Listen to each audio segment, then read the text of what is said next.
ভারতের মহারাষ্ট্রের উপমুখ্যমন্ত্রী ও এনসিপি নেতা অজিত পাওয়ার বিমান দুর্ঘটনায় নিহত হয়েছেন। বুধবার সকালে তাকে বহনকারী একটি চার্টার্ড ফ্লাইট দুর্ঘটনার কবলে পড়ে।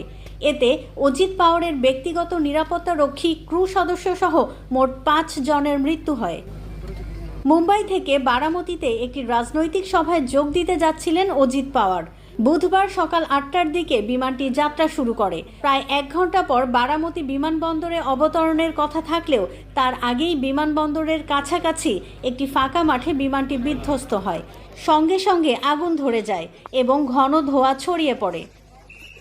দুর্ঘটনার পর স্থানীয় বাসিন্দারা উদ্ধার কাজে এগিয়ে আসেন।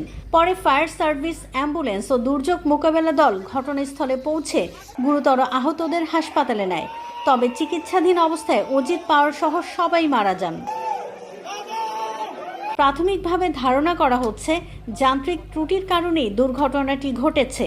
তবে প্রকৃত কারণ জানতে তদন্ত শুরু করেছে ভারতের director general of civil aviation. Ajit Pawar ছিলেন এনসিপি প্রতিষ্ঠাতা শরদ পাওয়ারের ভাতিজা এবং লোকসভার সংসদ সদস্য সুপ্রিয়া শুলের চাচা। এদিকে অজিত পাওয়ারের মৃত্যুতে শোক জানিয়েছেন প্রধানমন্ত্রী নরেন্দ্র মোদী, স্বরাষ্ট্রমন্ত্রী অমিত শাহ এবং মহারাষ্ট্রের মুখ্যমন্ত্রী দেবেন্দ্র ফড়নবিস সহ শীর্ষ নেতারা।